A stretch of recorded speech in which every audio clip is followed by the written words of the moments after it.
네, 안녕하세요. 윤앤리 퍼블리싱의 윤미입니다. 오늘은 2016년 12월 28일 수요일입니다. 네, 드디어 2016년 한 해가 진짜로 이제 거의 마감을 앞두고 있습니다. 진짜 세월이 흐르면 흐를수록 나이가 들면 들수록 그 시간이 진짜 너무 빨리 지나가는 것 같다는 그런 아쉬움이 좀 듭니다. 저 같은 경우도 이제 올 한 해 뭘 했는지 잘 지금 모를 정도로 시간이 너무 빨리 지나가는 것 같습니다. 뭐 특별히 성취한 것도 없는 것 같고 뭐 이런 생각도 들고 말이죠. 그나마 하나 건진 것은 제가 이 동영상 시리즈를 5월인가요? 그때부터 이제 시작하기로 마음을 먹고 지금까지 뭐 여러 가지 뭐 우왕좌왕도 했습니다만 중도에 포기하지 않고 지금까지 이끌고 왔다라는 것, 뭐 그거 하나 정도 건질 수 있지 않을까, 뭐 그런 생각이 듭니다. 그리고 이제 물론 올해 초에 2월이었나요? 그때 저희 이제 매니 POC의 책을 발간한 거. 네. 물론 이제 1년에 한 권밖에 발간하지 못했다는 게 조금 역시 아쉬움으로 남습니다만은 내년에는 보다 적극적으로, 보다 공격적으로 출판 일도 이제 전념을 하도록 하겠습니다. 네, 어쨌든 그 지금 하고 있는 동영상 시리즈는 내년에도 내후년에도 이제 계속해서 제 힘이 닿는 한 계속 한번 진행해 볼까 하는 그 개인적인 소망을 가지고 있습니다. 네, 여러분께서 조금 약간 좀 무거운 주제라고 할 수도 있는 이런 내용들을 계속 꾸준히 들어주셔서 감사하다는 말씀을 드리고 싶습니다. 자, 어쨌든 오늘은 어제에 이어서 천하장사 삼손의 이야기 두 번째 시간을 진행하도록 하겠습니다. 네, 두 번째이자 이제 마지막 영상이 될 것입니다. 왜냐하면 이 섹션이 그다지 길지 않기 때문에 그 남은 분량 오늘 충분히 다 소화할 수 있을 것으로 생각이 듭니다. 자, 그러면 지금부터 진도 나가겠습니다. 자, this is a grand astronomical myth and has a certain messianic significance. 자, 제가 어제도 여러 차례 언급했습니다만은 이 삼손의 이야기, 삼손의 유화는 그 천문학과 관련이 있다. 아주 거대한 천문학적 스토리다라고 할 수가 있어요. 자, 그리고 동시에 메시아의 개념, Messianic Significance, 메시아의 개념도 담겨 있는 천문학적 신화라고 할 수 있습니다. 자, 왜냐하면 삼손 자체가 이제 태양이니까요, 그죠? 그리고 이제 태양의 일생을 다루고 있는 그런 내용이죠. 이 태양은 전부 다 그 메시아, 구세주 이런 것들을 상징한다라는 거죠. 자, 이게 꼭 기독교, 뭐 유대교뿐만 아니라 이제 다른 종교 전통도 다 마찬가지라고 제가 수차례 말씀드린 바 있습니다. It should be remembered that all sun gods are prototypes of the Christ, or phrases of the Christ mythos. 자, 전 세계 주요 종교에 등장하는 모든 태양신들은 그리스도의 원형이라는 사실을 이해해야 한다.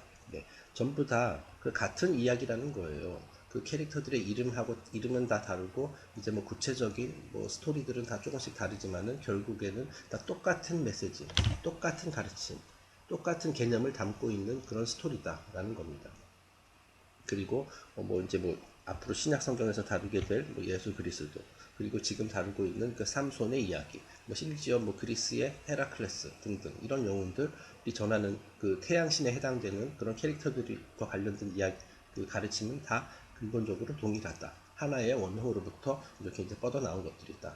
그런 얘기가 되겠습니다.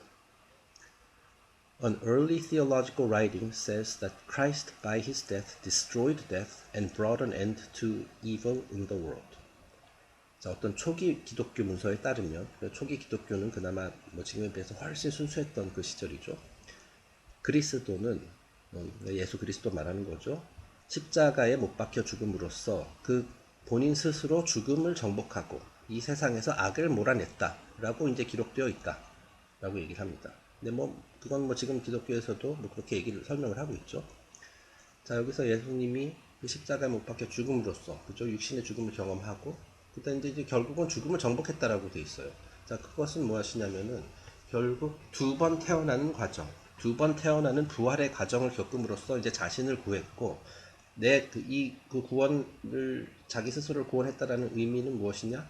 그러면은 제가 전에 말씀드렸듯이 우리 인간이라는 존재는 사실은 그 뭐 한평생 뭐 7, 80년 살다가 이제 사라지는 그런 존재가 아니라 영생불멸, 영원불멸, 영생을 누리는 그런 존재라는 사실을 이해한 자, 그것을 이제 말한다는 거예요.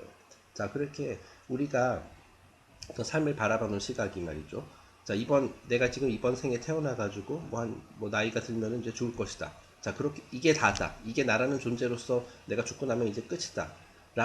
라는 생각으로 이제 세상을 바라보는 것과 나는 불멸의 존재다. 이번 생은 사실 뭐 지구 학교에 오는 하루에 불과하다. 네, 하루치 수업이다.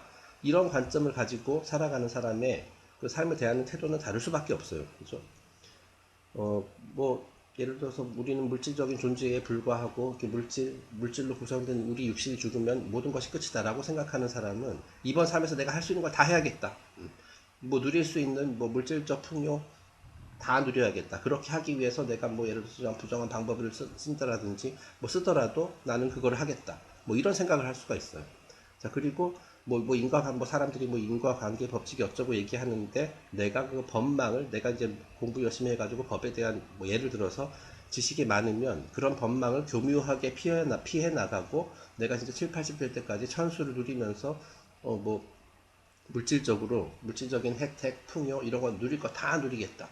네, 뭐 수단과 방법 이런 거는 중요하지 않고요. 뭐 그런 생각을 가질 수가 있어요, 그죠? 왜냐면 내가 이제 이 세상에서 어쨌든 늙어서 죽으면 끝이니까. 네, 그 이후에 뭐 내가 뭐 이승에서 내가 저지른 일들에 대한 대가를 받을 일도 없으니까. 네, 이렇게 삐뚤어진 생각을 할 수가 있죠. 자, 하지만 뭐 아까 말씀드렸듯이 우리는 영적인 존재이고 동시에 그 영원 불멸한 존재, 영생을 누리는 그 존재라는 생각을 하게 되면은 그렇게 살 수가 없죠. 왜냐하면 이번 삶이 끝나고 다음 삶도 있고 그 다음 삶도 있고 영원히 있기 때문에. 그리고 그 굉장히 오랜 수많은 삶을 통해서 그 굉장히 많은 시간을 통해서 내가 영적으로 성장하는 것, 그것이 나의 삶의 목표. 이번 삶뿐만 아니라 다음번 삶, 다다음번 삶 계속해서 성장하는 것이 목표, 내 존재의 목적이라는 것을 알게 되면은 그렇게 살 수가 없다는 거죠. 그것이 바로 이제 자신을 구원했다라는 뜻이에요. 구원했다라는 것은 구원을 함으로써 내가 영생을 얻는다가 아니라 영생을 누리는 존재라는 걸 의식적으로 알게 된다라는 거죠. 그리고 의식적으로 그러한 삶에 맞춰 가지고 살아가게 된다. 뭐 그런 것을 의미하는 겁니다. 네, 그래서 결국 뭐 예수 그리스도가 우리에게 뭐 예수 그리스도 비롯한 수많은 그 스승들, 구세주 캐릭터들이 우리에게 보여준 것, 우리에게 준 핵심적인 가르침이 바로 그것이고요. 두 번 태어나는 부활의 과정을 겪음으로써 자신을 구원한다. 다시 말해 자신은 나는 영생을 누리는 영원 불멸의 존재라는 사실을 이해하는 것. 진짜로 그냥 머릿속으로만이 아니라 온몸으로 이해한다. 뭐 그런 것을 말하는 거죠. This is perfectly prefigured by Samson tearing down the house of the Philistines and dying himself to destroy the wicked. 자, 어저께 구체적으로 설명드렸던 이야기죠. 삼손이 블레셋의 집을 무너뜨림으로써 자신도 죽고 악을 몰아내는 것도 같은 개념으로 이해할 수 있다. 네, 예수님이 십자가 못 박히로 죽음으로써 죽음을 정복하고 이 세상에서 물론 일시적이긴 하지만 그 악을 몰아냈다라고 기록되어 있다. 그 말하고 삼손이 블레셋의 집을 무너뜨림으로써 자기 자신을 그쪽 희생양으로 삼았잖아요. 이게 기둥을 미는 그 행위를 함으로써 그 악을 몰아냈지만 어쩔 수 없이 자기도 같이 죽었죠. 왜냐하면 자기가 그 건물의 중심에 있었으니까. 자, 그건 같은 개념이라는 거예요. 그 메시아의 개념이라는 거죠. 삼손, 괄호 안에 있는 건 제가 쓴 겁니다. 자, 삼손은 태양의 심볼이며 태양도 1년을 주기로 부활의 과정을 되풀이한다. 네, 같은 얘기가 되는 거죠. 모든 태양신에 해당되는 그 1년 주기로 태어나고 성장하고 이제 그 죽음으로써 이제 죽음으로써 모든 것을 몰아내고 그 다음에 이제 다시 또 부활해서 다시 태어나고 이게 반복된다고 했죠. 네. As Samson's 7 locks of hair were the secret of his strength, so the Lamb of God bled from 7 wounds. 자, 그리고 여기 삼손과 예수를 이제 여러 그 관점에서 비교하는데 비슷한 점들이 많다라는 거예요. 자, 삼손의 그 무시무시한 힘이 7가닥의 머리털에서 나왔듯이, 그리고 그 머리털이 잘리는 순간 그 힘을 잃었듯이, 이제 예수 그리스도, 하나님의 양이라 할 수 있는 예수 그리스도 역시 이제 그 당시 그 주변 사람들의 이제 핍박을 받으면서 7차례에 걸쳐서 7군데에서 이제 피를 흘렸다라고 이제 되어 있습니다. 7번 피를 흘렸다. 그러니까 7이라는 숫자가 여기서 또 이제 중요하게 등장을 하죠. 자, 그래서 그 일곱 번 피를 흘렸다. 몸의 일곱 부위에서 이제 피를 흘렸다. 이것이 이제 무슨 말인가 해서 제가 좀 리서치를 해봤습니다. 그래서 여기 지금 위에 링크도 달아놨는데요. The seven places Jesus shed his blood and their significance라고 되어 있죠. 자, 그래서 그 일곱 가지 그 사례들을 제가 이제 한번 캡처를 해봤습니다. 그리고 이제 해당 구절도 함께 이제 인용을 했고요. 자, 첫 번째가 무엇이냐? Jesus shed blood at the Garden of Gethsemane. 네, 겟세마네 동산에서 이제 피를 흘렸다라고 이제 성경에 기록되어 있습니다. 누가복음 22장 44절 읽어보겠습니다. 예수께서 힘쓰고 애써 더욱 간절히 기도하시니. 자, 그러니까 겟세마네 동산에서 막 괴로워하면서 이렇게 기도를 드리잖아요. 그런 장면이 이제 신약 성경에 나오거든요. 땀이 땅에 떨어지는 피방울같이 되더라. 네, 그러니까 마치 땀을 흘리듯이 이렇게 피를 쏟았다라고 이렇게 기록이 되어 있습니다. 네, 이런 것도 전부 다 이제 상징적인 겁니다. 뭐 실제로 이렇게 땅구멍에서 이렇게 피가 나오진 않겠죠. 자, 두 번째, he shed blood at the whipping post. 이거 역시 마태복음 27장 26절에 등장하는 내용인데, 이에 바라바는 저희에게 놓아주고, 그러니까 바라바가 이제 예수님과 함께 체포되어가지고 이제 체포된 사람이거든요. 그래서 이제 그런 장면이 있죠. 둘 중에 그 본디오 빌라도였나 하여튼 그 모인 군중에게 그 예수와 바라바가 아마 그 좀도둑인가 그렇습니다. 둘 중에 내가 한 명을 풀어주겠다. 누구를 풀어줄까? 하고서 이제 군중에게 물으니까 군중이 바라바를 풀어달라. 저 예수는 죽여야 된다. 뭐 이런 식으로 막 예수는 꼭 처벌해야 된다라고 이렇게 막그 목소리로 외치거든요. 자, 그래서 그걸 말하는 겁니다. 이에 바라바는 저에게 놓아주고, 즉 군중에게 놓아주고 그 자유를 주고, 예수는 채찍질하고 십자가에 못 박히게 넘겨주니라. 네, 채찍질을 했다라고 나와 있어요. 자, 그리고 채찍질을 이렇게 충분히 한 후에 십자가형에 처해지도록 이렇게 이제 보내버린다. 뭐 그런 얘기죠. 네, 그래서 이렇게 채찍질을 당하면서 이제 피를 흘렸다. 이게 2번이고요. 자, 3번. He shed blood internally from the intense beating. 자, 이렇게 채찍질을 하면은 이제 외상도 있지만은 그 너무나 심하게 맞아가지고 내상도 입었다라는 거예요. 그래서 이제 그 내부 출혈도 일어났다. 뭐 그런 것을 이제 암시하고 있죠. 같은 구절입니다. 자, 그 다음 4번. He shed blood when they put the crown of thorns on his head. 그리고 나중에 이제 예수님을 이제 사람들이 이제 조롱하기 위해서 네가 유대 왕이야? 뭐 하면서 이런 식으로 막 조롱을 하지. 그래, 그러면 너에게 걸맞는 왕관을 씌워주겠다 하면서 이렇게 이제 가시가 이렇게 잔뜩 박혀 있는 여기 이제 가시 면류관이라고 되어 있는데 그거를 이렇게 머리에다 씌워주죠. 자, 그러니까 이제 머리를 막 찔렀을 거 아닙니까? 그러면서 이제 또 머리에서 피가 났겠죠. 그 구절이 여기 있습니다. 가시 면류관을 엮어 그 머리에 씌우고 갈대를 그 오른손에 들리고 그 앞에서 무릎을 꿇고 희롱하여 가로되. 자, 희롱했다고 나오죠. 여기 나오네요. 유대인의 왕이여 평안할지어다 하며. 자, 그러니까 이제 군중이 그를 이제 예수를 이렇게 막 조롱하는 거예요. 그래, 너 잘났다. 네가 그렇게 네가 왕이라고. 그러니까 이런 왕관이나 써라. 원래 이렇게 좀 이런 스승 이제 영적인 아주 진짜 그 사이비 말고요. 진짜 그 훌륭한 영적인 스승, 뭐 구세주, 뭐 이런 사람들은 다 이런 식으로 핍박을 받게 돼요. 예. 그 아주 그 불의가 판을 치는 세상에서 정의를 외치는 사람은 뭐 이제 왕따만 당하면 다행이고 이런 식으로 물리적으로 핍박도 받게 되는 그런 케이스가 역사를 보면 굉장히 많이 있죠. 자, 그래서 이제 그 다음 5번째. He shed blood when they pierced his hands. 그리고 6번째, 뭐 5, 6번 비슷한 건데 He shed blood when they pierced his feet. 자, 그 다음에 실제로 나중에 십자가에다가 이제 못을 박잖아요. 그래서 이제 두 손 그리고 발 거기다가 이제 뭐 못을 박았잖아요. 그러니까 이제 손과 발에서 이제 피가 났겠죠. 이렇게 되어 있습니다. 마태복음에서 저희가 예수를 십자가에 못 박은 후에 그 옷을 제비 뽑아 나누고 십자가에 못을 박았다. 이게 이제 핵심이 되는 거죠. 자, 그 다음에 이제 7번. Blood came forth when they pierced his side. 자, 십자가에 이제 이미 못을 박은 상태에서 그 몇몇 병사들이 이제 창을 가지고 와가지고 예수의 옆구리를 이렇게 쿡 찌르죠. 그러면서 이제 또 옆구리에서 또 피가 나고. 그중 한 군병이 창으로 옆구리를 찌르니 곧 피와 물이 나오더라. 라고 되어 있습니다. 여기서 지금 나오진 않지만은 그 이 심볼리즘 이것도 또 다 그 심볼리즘이 있는데 제가 지금 기억나는 것만 말씀드리자면은 그 이제 예수님이 옆구리 찔렀잖아요. 그게 이제 간을 찌른 거라고 하더라고요.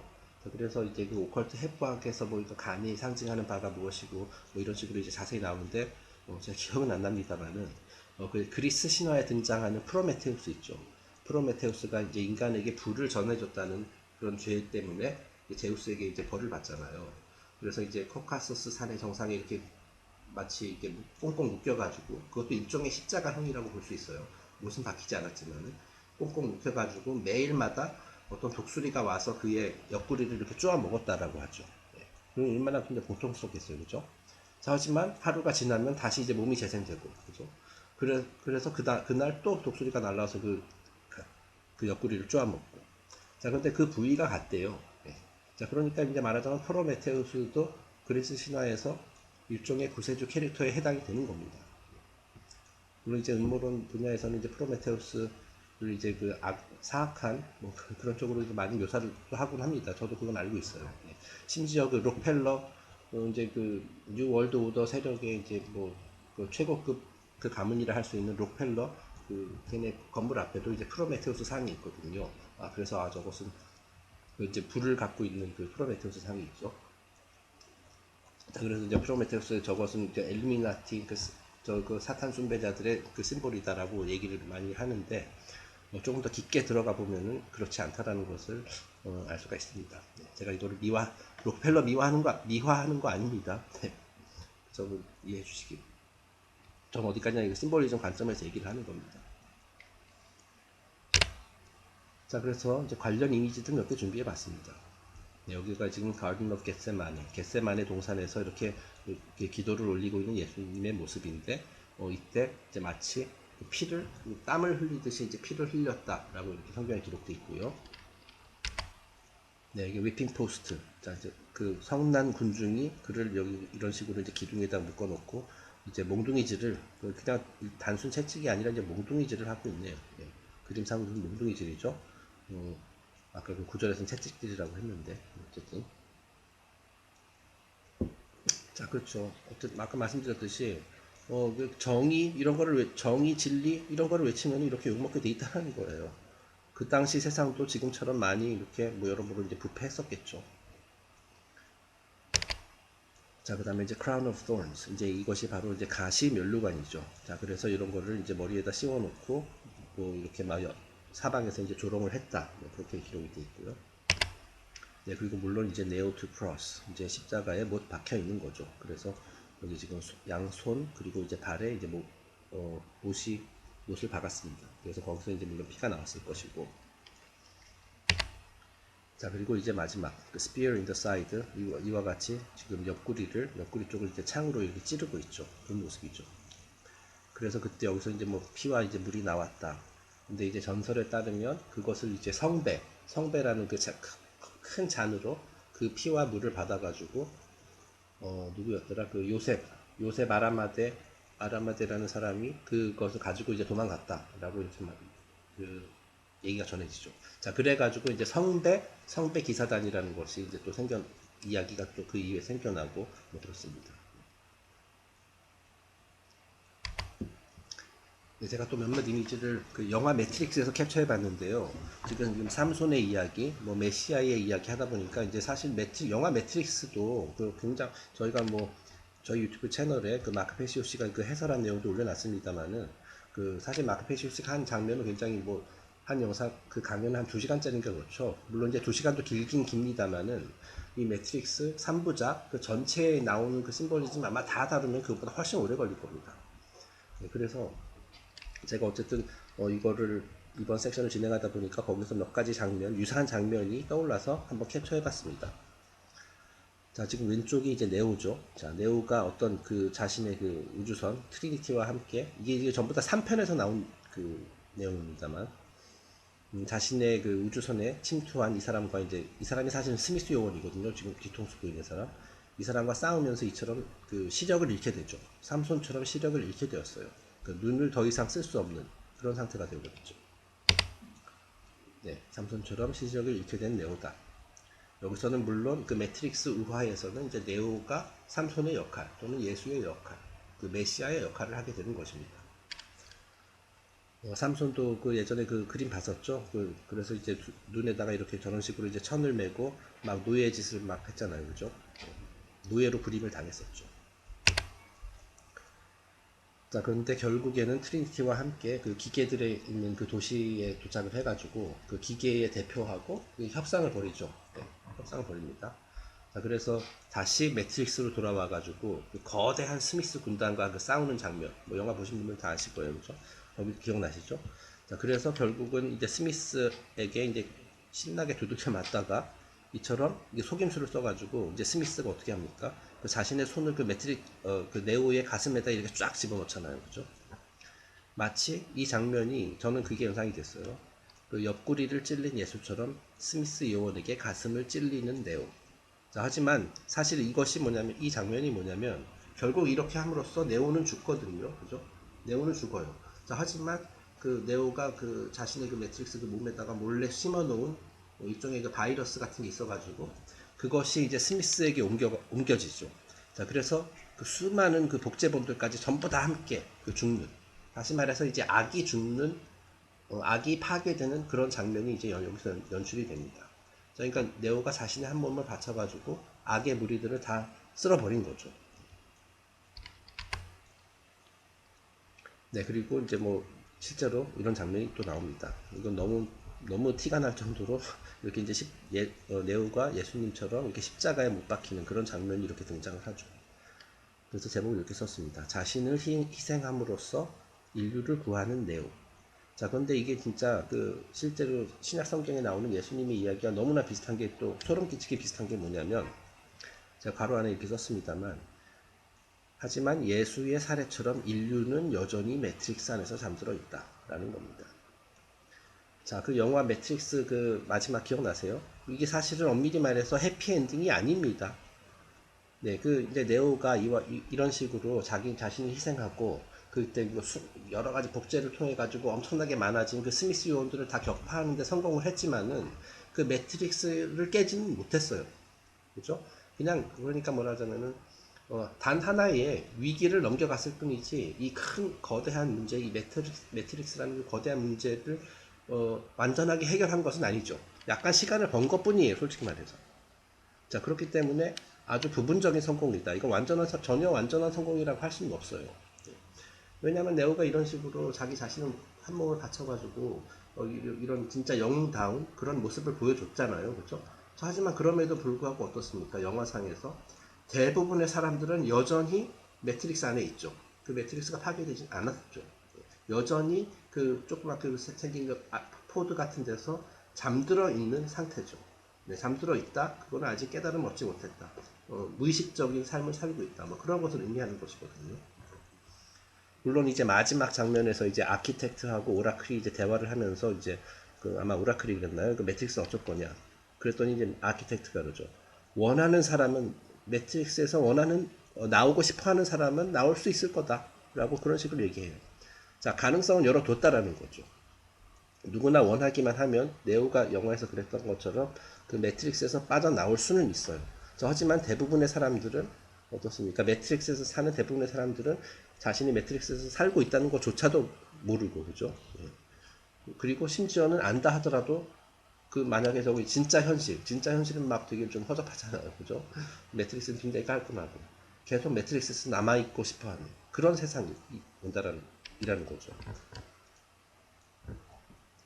자, 그런데 마찬가지로 지금으로부터 약 2000년 전에 이제 뭐 이게 실제 역사적인 사건이든 아니든 간에요. 어쨌든 성경 경전에 따르면 예수라는 그 위대한 선지자 스승이 와가지고 아주 좋은 말씀들을 많은 사람들에게 이제 전파를 했잖아요, 그렇죠?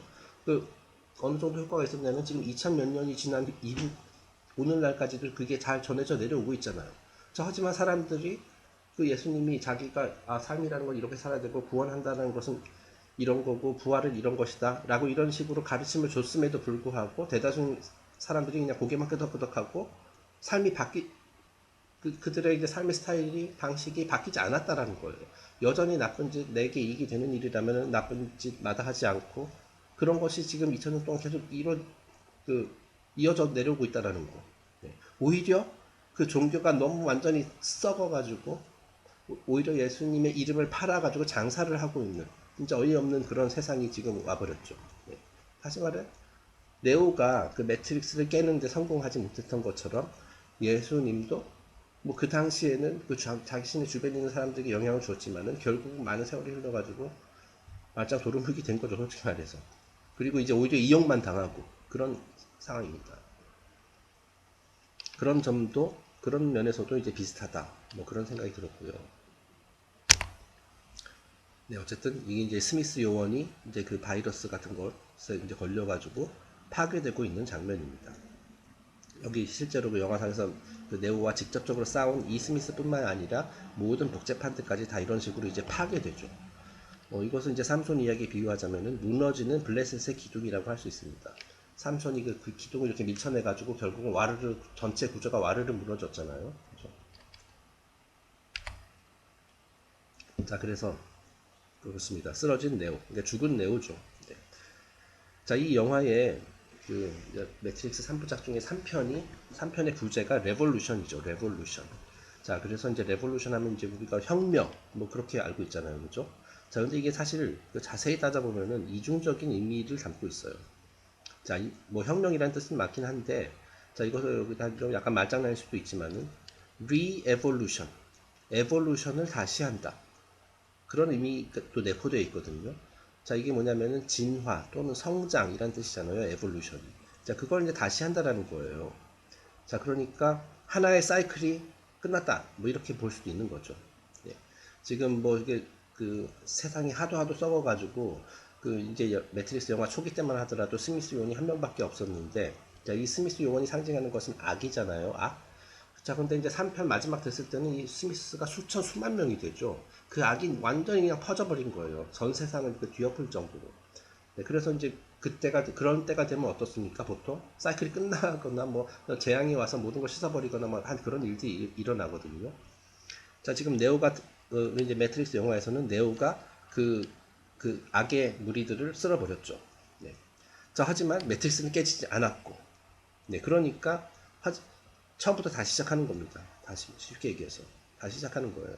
다시 한번 기회를 이제 인간이 그러니까 영화상에서는 이제 네오를 비롯한 아주 소수의 인간들만이 이제 깨어난 상태였잖아요.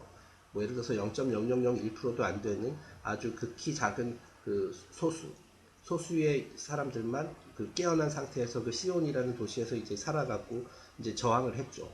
뭐 99.999%는 여전히 매트릭스 안에서 잠들고 있고. 자, 그래서 그런 상황에서 이제 몇몇 안 되는 깨어난 자들마저 이제 몰살당할 뻔했는데 그 네오의 활약 덕분으로 그 이제 깨어난 자들마저도 멸망당하는 그 일은 간신히 이제 막았죠. 네. 자, 그래서 말하자면 이제 휴전 협정 비슷한 걸 하잖아요, 기계들이랑. 네. 자, 그러니까 한 번 더 기회가 생긴 겁니다. 새로운 사이클을 통해서 한 번 더 기회를 얻은 거예요. 무슨 기회겠어요? 자, 제가 이렇게 썼어요. 한 명의 네오로는 부족하다. 또는 이제 뭐, 몇백 명의 네오로는 부족하다라는 거예요. 그 시온이라는 도시에 있었던 그 몇백 명 정도 갖고는 이 세상을 바꾸기 부족하다. 뭐 그런 의미라고 저는 이제 해석을 했어요.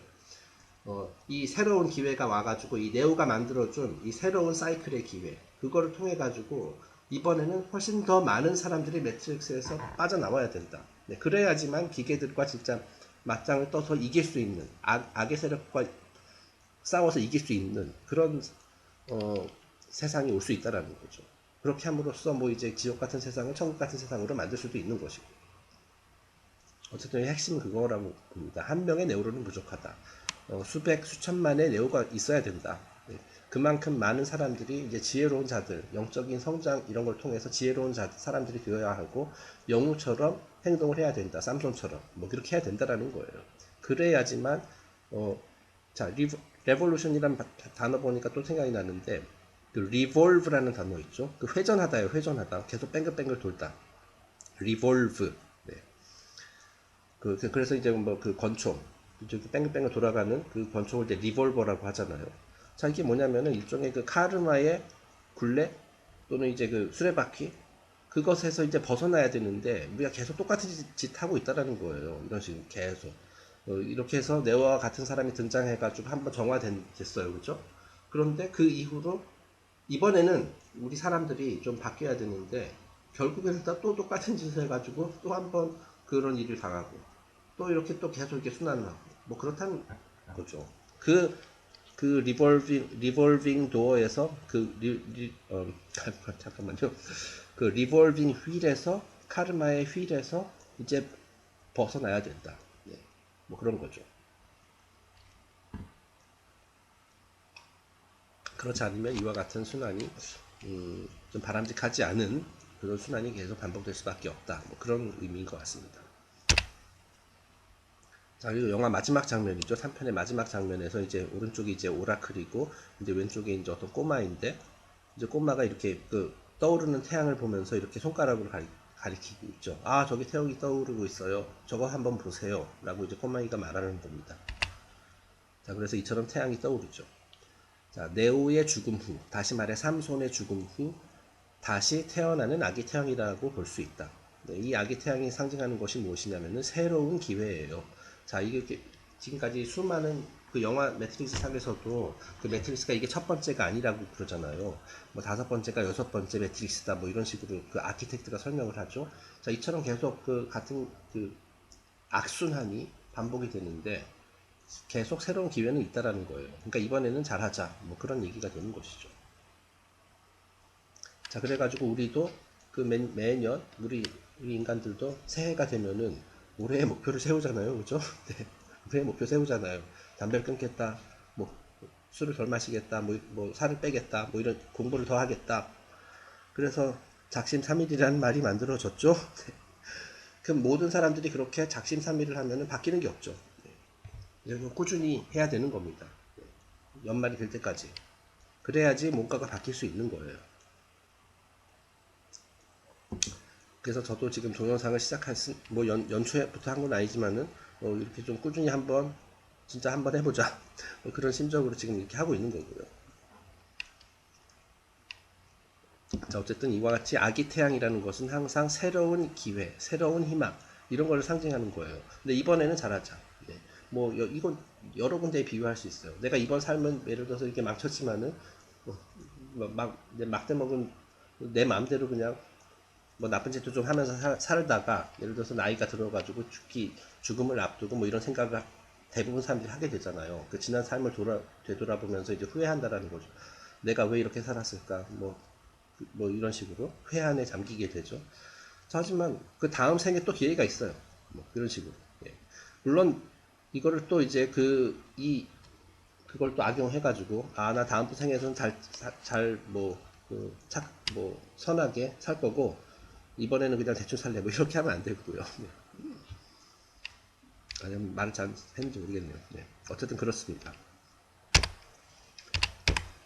네, 이제 마지막 페이지입니다. 그 삼손의 이야기 마지막 페이지. All sun god myths are indicative not only of the sun in the sky, but the small sun or spirit in man, which achieves an emancipation by the performance of the 12 labors which make his zodiac of experience. 자, 이제 뭐 수많은 신화에 등장하는 이 태양신. 이 태양신은 물론 이제 가장 먼저 떠오르는 게 이제 하늘에 떠 있는 태양이잖아요. 하늘에 떠 있는 물질 태양뿐만이 아니라 우리 모두가 간직하고 있는 인간 안에 있는 작은 태양 또는 스피리트 그것을 상징하는 것이라는 거예요. 자, 그러니까 이 태양 인간 뭐 태양신 이것이 이제 따로 정해져 있는 게 아니에요. 우리 누구나 다 이 태양신이 될 수 있다라는 거예요. 그래야만 하고 그것이 바로 이제 뭐 태양이라는 것이 빛이 이제 깨달음 뭐 이런 것들 깨어남 이런 것들 상징하는 거니까요. 그리고 헤라클레스가 그 12가지의 과업을 이제 수행했듯이 인간 역시 헤라클레스처럼 12별자리가 주는 12가지 과업을 성취함으로써 물질의 덫에서 해방될 수 있다. 다시 말해 이제 물질의 관을 깨버리고 부활할 수 있다라는 거예요. 자, 이제 우리가 이런 뭐 삼손의 이야기라든지 뭐 헤라클레스의 뭐 신화라든지 이런 것들을 통해서 배워야 하는 게 바로 이런 것들이라는 겁니다. 그 헤라클레스가 바로 우리고 삼손이 바로 우리인 거예요. 우리가 그대로 그들이 했었던 대로 이렇게 딱 그들을 이제 모범 사례로 삼아가지고 우리가 따라서 해야 된다라는 거죠. 그렇기 때문에 그들이 스승이라는 거예요. 스승은 자기가 이렇게 해야 된다는 걸 보여주는 사람이에요. Thus, all of the world saviors are personifications of humanity's struggle for truth and final accomplishment of immortality. 자, 따라서 이 세상에 존재하는 모든 구세주들은 여기서 제가 중요한 내용에서 빨갛게 표시했습니다. 이 세상의 모든 구세주들은 진리를 구하고 영생을 얻는 인류의 여정을 의인화한 심볼이다 라는 점을 우리가 항상 기억해야 된다는 거예요. 자, 이 구세주들의 공통점이라는 거죠. 이들은 진리를 구하고 그를 통해서 영생을 얻는, 내가 왜 나의 존재 목적이 무엇이냐, 내가 해야 될 일이 무엇이냐, 나는 영원 불멸의 존재다. 이런 것을 그냥 머릿속으로가 아니라 진정으로 깨닫는 것. 네. 그것이 이제 우리가 그 구세주들, 영웅, 스승, 이제 좀 뛰어난 현자들 말하는 거죠. 그런 사람들이 이제 우리에게 보여줬고, 우리는 그걸 이제 따라 해야 된다라는 거예요. 네. 그 인류의 여정을 보여준 심볼이라는 거죠. 자, 그래서 마지막 두 개 그 블랙 포인트는 이제 제가 쓴 겁니다. 지금까지 삼손의 이야기를 이제 그 자료를 만들면서 제가 느낀 바를 쓴 건데요. 자, 여기서 말하는 구세주들은 소위 말하는 구세주들, 예, 누군가를, 다시 말해 리더를 맹목적으로 따르고 싶어하고 스스로 생각하고 행동하는 귀찮은 일들을 최대한 멀리하고 싶은 사람들을 구원해주기 위해 이 세상에 온 신들이 아니다. 네, 이건 제가 여러 번 얘기했어요. 그 구세주들은 누구를 구해주러 온 사람들이 아니에요. 예. 그 스스로 생각하고 행동하기 귀찮은 사람들, 그래 내가 대신해 줄게. 뭐 이런 목적으로 온 사람들이 아니에요. 그리고 숭배 받기 위해서 온 사람들도 아니에요. 맹목적으로 따르는 그 추종자들 얻기 위해서 온 사람도 아니다. 그런 사람들이 아니라 신도 아니고 두 번 태어난다, 부활한다, 스스로를 구원한다 라는 것이 무슨 의미인지 우리에게 직접 보여주는 스승 또는 시범 조교라는 사실을 우리가 기억해야 된다라는 거예요. 자, 그러니까 이 구세주가 아니라 구세주들입니다. 이 구세주들은 엄청나게 사실 많아요. 아니 뭐 엄청나게까지는 아니지만은 뭐 이런 신화에 등장하는 유명한 구세주들도 있고요. 우리 주변에도 있을 수 있어요. 자, 이게 뭐냐면은 그 올바르게 살아가는 사람 있죠. 정의롭게 살아가는 사람, 항상 그 모범적인 행동을 보여주는 사람이 있죠. 말만 앞서는 사람이 아니라 행동을 통해 가지고 어떤 상황에서도 그 올바르게 행동하는 사람. 그리고 이제 자기가 왜 태어났는지를 알고 자기가 어떤 자신의 존재 목적이 무엇인지를 명확하게 아는 상태에서 살아가는 사람. 그런 사람들이 흔치는 않지만 있단 말이죠. 자, 그런 사람들이 어떻게 보면 다 구세주들이에요. 구세주들이자 영웅인 거예요. 우리가 그들을 보고 배울 수 있죠. 네, 그런 겁니다. 자, 마지막. 우리가 해야 할 일은 이들을 숭배하는 것이 아니라 이들의 가르침을 이해하고, 그 가르침이 진짜 무엇이냐? 그걸 제대로 이해하고, 그리고 머릿속에서 이해하는 것으로 끝나는 것이 아니라 그것을 직접 실천함으로써 보다 더 나은 사람이 되는 것이에요. 내가 더 일단 나은 사람이 돼야 돼요. 자, 그러니까 내가 예전에 그 맨니 아저씨가 어떤 다른 책인가 강연에서 그런 얘기를 했는데요. 자, 어떤 사람이 예를 들어서 저 사람이 영적으로 성숙한 존재인지 영적으로 뭐 예를 들어서 깨달음을 얻은 사람인지를 판단할 수 있는 방법이 있다라고 했어요. 자, 그게 뭐냐면은 이 사람이 예전에 비해서 더 좋은 배우자가 되었느냐, 더 좋은 직장 동료가 되었느냐, 더 좋은 부모가 되었느냐, 또는 더 좋은 자식이 되었느냐, 그걸 가지고 판단하면 된다라는 거예요. 그러니까 다시 말해서 이 사람이 지금 어떻게 살고 있는가를 보면 돼요. 전보다 더 뭐 예를 들어서 이런 식으로 이렇게 모범적으로 이렇게 이제 올바르게 행동하고 정의롭게 행동하는 것이, 이런 것이 이제 몸에 배면은 그 사람이 반드시 변하게 되거든요. 자, 그래서 옛날에는 뭐 이해심도 없고 뭐 속도 좁고 약간 저처럼 뭐 그랬던 사람이, 그런 사람은 뭐 예를 들어서 이제 부부 관계도 안 좋고 자식 또는 이제 부모와의 관계도 안 좋고 뭐 직장 동료와의 사이도 안 좋고 뭐 그죠. 항상 뭐 좋을 때도 있지만은 뭐 안 좋을 때도 있고. 자, 그런데 그런 것들이 많이 조금씩 사라지기 시작한다는 거죠.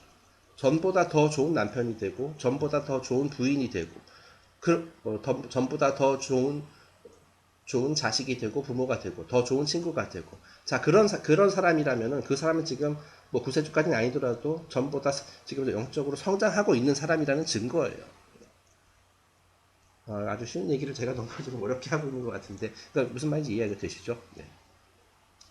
자, 객관적으로 봤을 때 누가 봐도 전보다 그 삶의 모든 측면에서 더 나아진 사람, 더 나아진 사람. 예. 예전처럼 이렇게 툭하면 흥분한다라든지 그런 모습이 이제 많이 줄어들었다. 예전처럼 그냥 말부터 앞세운 옛날에는 그냥 말만 앞세우는 그런 사람이었는데 지금은 그것이 아니라 이제 실천으로 보여준다. 뭐 이런 것들, 이런 사소한 것들, 그런 것들이 전부 다 나아졌으면 그 사람은 지금 성장하고 있는 사람인 거예요. 그리고 구세주 또는 영웅 이런 것을 향해서 가고 있는 사람인 거예요. 네, 그렇게 이제 판단하는 것이 가장 맞다라고 얘기를 하더라고요. 네, 그것이 바로 증거다라는 식으로 이제 매니 아저씨가 다른 데서 이게 얘기를 해가지고 갑자기 생각나서 한번 어, 준비하지 않았던 내용인데 네, 이렇게 이제 얘기를 해봤습니다. 네, 그래서 뭐 이틀간에 걸쳐서 그 천하장사 삼순의 이야기 한번 간단하게 살펴봤습니다. 네, 굉장히 짧은 내용이지만은 굉장히 중요한 심볼리즘이 담겨 있는 그런 우화가 아닌가 하는 그런 생각이 듭니다. 그럼 일단 오늘 영상은 여기서 마치고요. 다음 섹션이 그 에스겔의 비전이거든요. 그 에스겔서에서 이제 그 선지자 에스겔이 어떤 그 신비스러운 신비 체험이라고 해야 되나? 뭐 그런 걸 통해 가지고 어떤 아주 희한한 그런 그 비전을 보게 되거든요. 그래서 그 내용이 조금 좀 많기도 하고 좀 약간 굵직한데요. 한 최소 4일은 걸릴 것 같습니다. 그래서 그거를 당장 내일부터 시작하기보다는 이제 연말 연시이기도 하니까 저도 좀 쉬고요. 네. 그래서 성경 심볼리즘 연재는 일단은 올해는 그 천하장사 삼손 이야기에서 끝을 내도록 하겠습니다. 자, 그리고 그 다음 섹션은 뭐 다음 주나 다음 주 한 중반이나 뭐 다음 주 초부터 제 여러 가지 이제 시간 같은 것들 다 따져가지고 제가 좀 자료 준비도 조금 더 해야 되고요. 그런 것도 있습니다, 사실. 예. 그래서 내년 초부터 시작을 하도록 하겠습니다.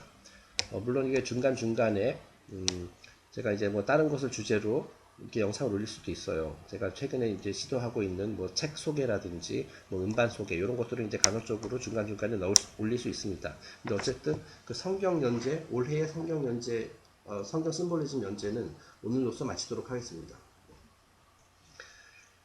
네, 들어주셔서 감사하고 내년에 뵙겠습니다. 감사합니다.